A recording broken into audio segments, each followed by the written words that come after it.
Algae is the opposite of plants dying because there's inadequate nutrient. Algae is a function of excess nutrients. If you have algae in the tank, algae is a plant, but it is a very primitive plant that is not able to take up nutrients at anything like the rate more high order plants can. Plants with roots, for example, are able to take up nutrients at a much higher rate than algae is. So, in an environment where the higher order plants are not able to absorb all of the or most of the available nutrients, those nutrients create an opportunity for algae to begin to develop. So the algae, in other words, is a sign of the tank's health. Now, it may not be a desirable form of algae. It may be one you really hate and really don't want to have in the tank. And there are a couple of things you can do about that. If you're finding algae growing on the leaves of your plants, it means there's too much light. Reduce the light in the tank. If you're finding a slime algae kind of growing all over the bottom, all over the hardscape, it means the nutrients are too high.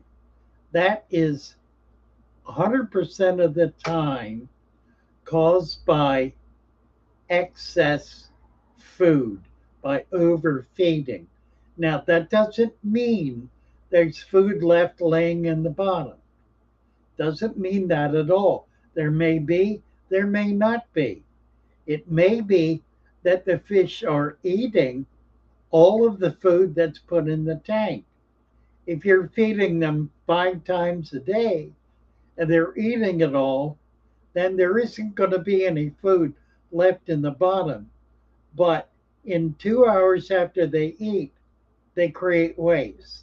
And that waste builds up at roughly the rate at which the food is put in the tank. A fish that is overfed like that only absorbs about 10% of the food value of the nutrients that are in that food, and it voids the rest. So 90% of the nutrients that you're putting in that tank to feed the fish are creating waste. That waste is attacked by microfauna, by whatever cleaning crew you have, but ultimately creates a preponderance of waste that the plants are not able to absorb.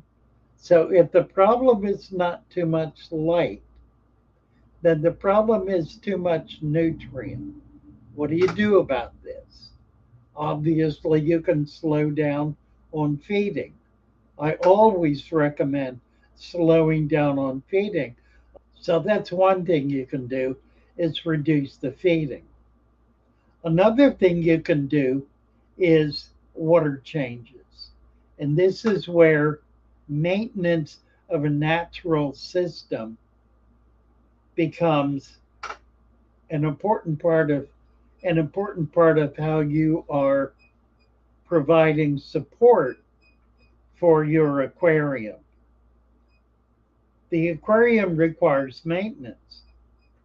Now, it doesn't require it at the rate of doing a 50% water change every week or going in and cleaning everything every week or even once a month. Doesn't require that at all.